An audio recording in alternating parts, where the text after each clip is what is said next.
Years though. God is good to the players, always. I know that's right. Let's do a little something. Mike 6, see Rich. EJ Boxing Live here, report for the boxingvoice.com. I have here Lemar Whyte, DILLIAN Whyte's brother. He's in Turkey.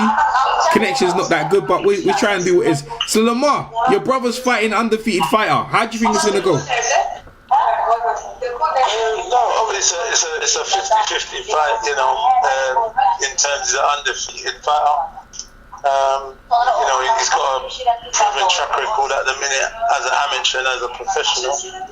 And, you know, it should be an interesting fight, you know? Yeah, it should be. So what out of loads of guys you could have picked, yeah? And we was all surprised that your brother didn't pick the fight with AJ and get the money at that time. Why did that happen and fight in New York? Well, to be honest, I think the figures he would have had to be offered would have been substantial, and they've got a budget and they wanted to stick to that budget. Okay, cool, man. All right, another thing as well, yeah. I was talking to my American colleagues, yeah. So I don't know if you're aware, innit, that Barry Hearn made the comments about slave trade, and your brother was there in the background. For the people listening. For the people listening, and a lot of the American guys, yeah, on behalf of your brother. You broke up there. Say again. Alright, so for the people listening, right, or Americans, yeah, right, a lot of Americans took it on the table when he mentioned slavery that your brother should have maybe said something. Now, obviously, we're from the UK. We may took it as like he's saying that your brother's in control and your brother run things, yeah. But for the Americans, when Barry Hearn said that, I think a lot of the Americans at the time maybe feel like your brother should have said something. What's your take on that? And you know. Do you know what? I think they probably taken it out of context. You know what I mean? I don't think he actually meant it like that. I think he just like you said, you know, before yesteryear, a lot of the guys would have been tied into like a similar thing, like a 360 deal, like these record labels. You know, they call those slave deals. You know what I mean? And now he's in a position where he's the boss, kind of thing. So that's what he was actually saying. The choice of words, what he used, probably weren't the best words, but you know, it's unfortunate. Yeah, I said the same thing. A lot of Americans got tight. You know, they mentioned when they mentioned that word, and that's you know, Americans and that word don't really go together. And also, Eddie Hearn's been called a slave driver over Anthony Joshua, so it kind of tied in. A lot of Americans got tight about it, you know. Say that again, sorry, I missed you. I said a lot of Americans, yeah, they've been talking about well, Wilder specifically, has been calling Eddie Hearn a slave driver, and because he couldn't using the word slave driver. And then the Barry Hearn used that word, they got kind of like, a lot of Americans feel that some type of way. It's indirectly coming at them. Yeah, I don't believe so. I mean, listen, it's just a word people use, you know, that when they say, you're off to the slave trade, which is your job, you know what I mean? Sometimes they believe the hours they work are like slaves, but we shouldn't really use those specific words because, you know, there's a lot of pain and trauma that people went through with tribulations in those kind of times. So people do use it, just like the N-word people use, which isn't probably appropriate at times, and people still do use them. In America, it's a little bit different than the UK, I mean, so it's just one of those things. I think they're just taking it out of context, that's all. Okay, yeah, absolutely as well. So, hey, Lemar, man, so you're over there in Greece and Turkey. Your brother's doing well. Your brother's obviously got fighters for him. You know, boxing's doing well in the UK. It's good to see your brother back. So, what kind of performance are we going to expect from your brother? You know, listen, anytime he fights, we get a great performance from him. He steps up to the plate and does the business, and I don't expect anything different. I don't think he expects anything different. You know, I don't think he expects anything different come July the 20th. He'll go out there and put on a boxing clinic, and hopefully we'll get a stoppage victory, or just a victory nevertheless, because obviously he's fighting an undefeated fighter and a former Olympian who's got pedigree as an amateur. So, you know, we've got to just take him serious, but we're not overlooking him.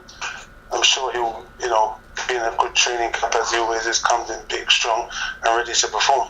Absolutely, and all roads lead to AJ or Wilder, or even possibly a Fury fight, right?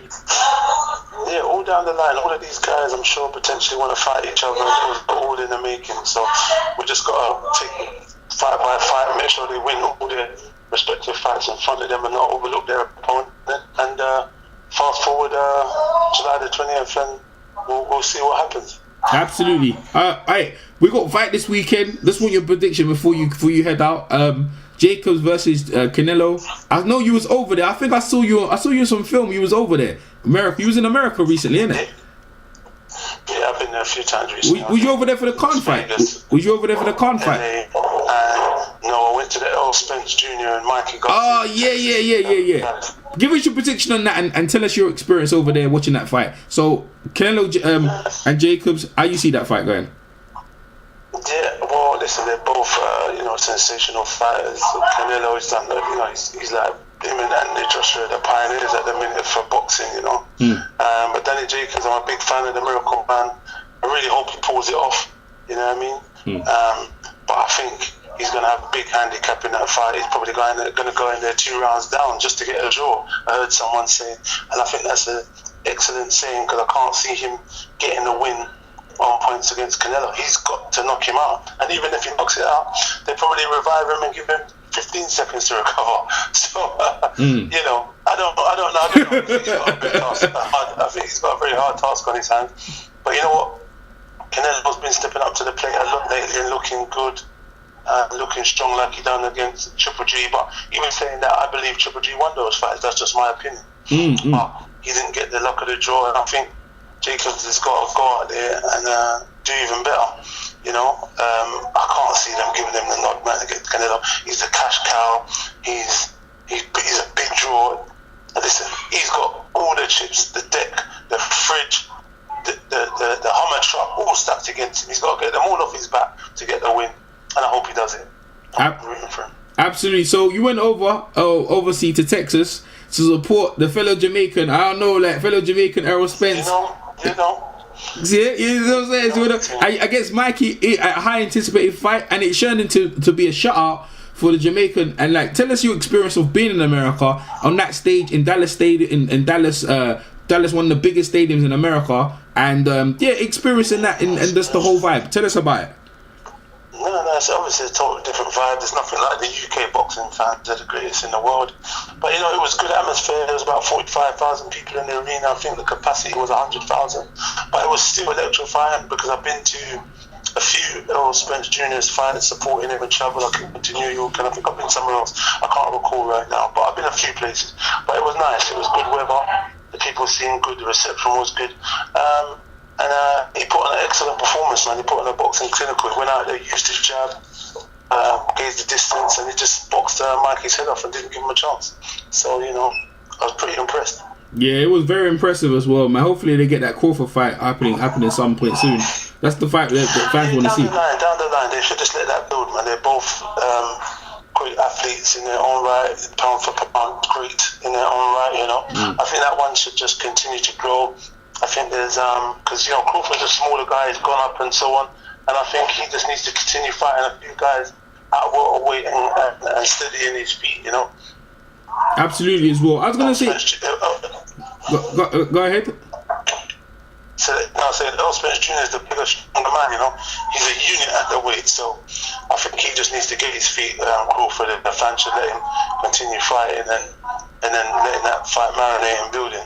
Yeah, absolutely as well. In closing, I was going to say about your brother. Your brother does so much for other fighters coming through. He's got a Richard Rappaport, I believe. He's got, John Harden Jr., he's got some other fighters investing into the local area. Obviously, talks Isaac Chamberlain, investing in some young talent coming through on his card as well, and which is always good to see. Floyd does the same thing in America, and for your brother and yourself, bringing other young up and coming fighters through is a beautiful thing. How's that? You know what I'm saying? Investing like that. How you feel about that? Your brother's investing into the other young comers and showing them the way. No, it's a good look. That's something we do together, actually. We manage those boys. We've got Fabio Woodley, and we do that together. It's a good look, man. You know what I mean? Just putting these boys on and guiding them and watching their career grow and blossom, Yeah, absolutely. Hey, one more. In the future, hopefully we get a show with the Lemar and DILLIAN, a show in New York, or maybe your own show probably at some point. It's a possibility. Even if it's a possibility, the future's bright, man. So we're going to continue working, building our are stable fighters, and just stay tuned. Alright, man. Hey, thanks for your time. Hey, we look forward when you come back from your holidays. Have a great time and appreciate the interview, bro. Take care. Thanks very much. Alright, man, you take it. Bye bye. God is good to the players, always. I know that's right. Let's do a little something. Mike 6, he rich.